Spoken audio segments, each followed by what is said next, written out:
আসসালামু আলাইকুম। কেমন আছেন আমার ভাই ও বোনেরা? লিপন সমাহার টিভি থেকে মোহাম্মদ তাওফিক হাসান লিপন বলছি। আসেন আজকে আমাদের রাজশাহীর সেই পুরাতন ঐতিহ্যবাহী রাজবাড়ির কিছু অংশ দেখাবো এবং এখানে একটু জাদুঘর করেছে, সেই জাদুঘরটা দেখাবো। তারপরে হাম্মামখানা দেখাবো। তারপরে আপনাদের পুরাতন সেই নকশি করে যে মন্দিরগুলো সব কিছু। আসেন আমার সাথে একটু সময় দেন, দেখবেন আপনাদেরও ভালো লাগবে। আসেন। এই যে দেখেন আমাদের জাদুঘর হয়েছে এখানে, কারণ পুরাতন রাজবাড়ির সেই রাজবাড়ির দোতলাতে লস্করপুর বলতো আগে।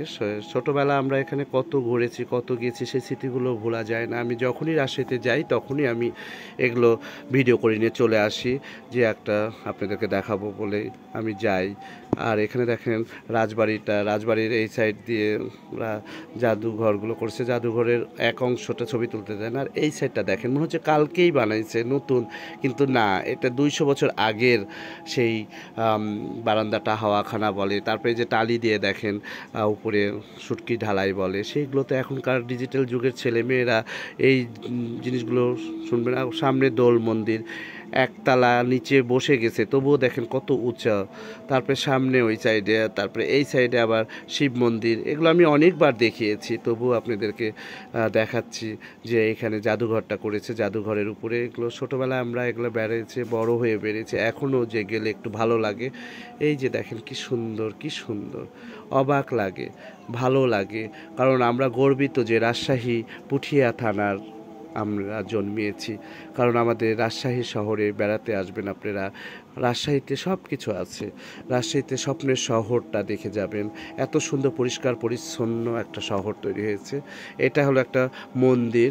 এই মন্দিরটা এই মন্দিরটা দেখানোর অর্থটা হলো যে কত আগে দেখেন, 200 বছর আগের নকশাগুলো কি সুন্দর, এখনও এগুলো এইভাবেই আছে। আমার কাছে ভালো লাগে। আপনাদেরকে যেটা ভালো লাগে সেটাই আমি দেখানোর জন্য চেষ্টা করি। আরও নিখুঁত নকশা আছে, সেই নকশাগুলো এখনও নিদর্শন দিচ্ছে। এই যে দেখেন এই সাইডে সবাই কি সুন্দর করে এগুলো পরিপাটি করে রেখেছে। এখন আগে এমনি ঢুকতে দিত, এখন টিকিট কাটতে হয়, দরজা লাগানো থাকে।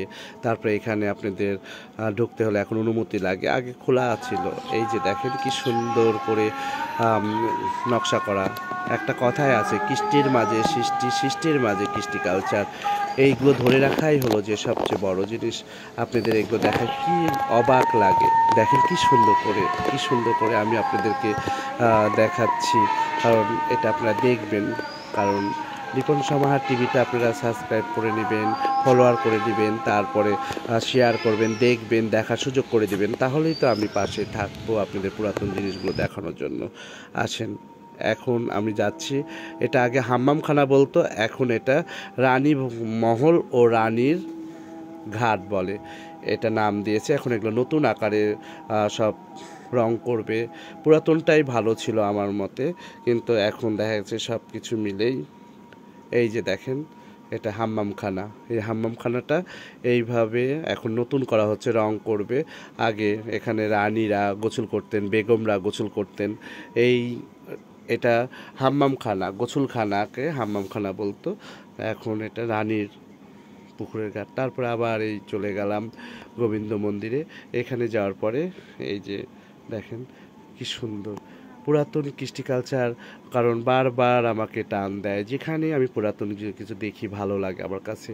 পুরাতনগুলো আমার ধরে রাখতে ইচ্ছা করে, আমিও তো পুরাতন হয়ে গেছি। কারণ দেখা যাচ্ছে এইভাবে সবাই ভালো থাকবেন, রাজশাহীতে বেড়াতে আসবেন। আসসালামু আলাইকুম।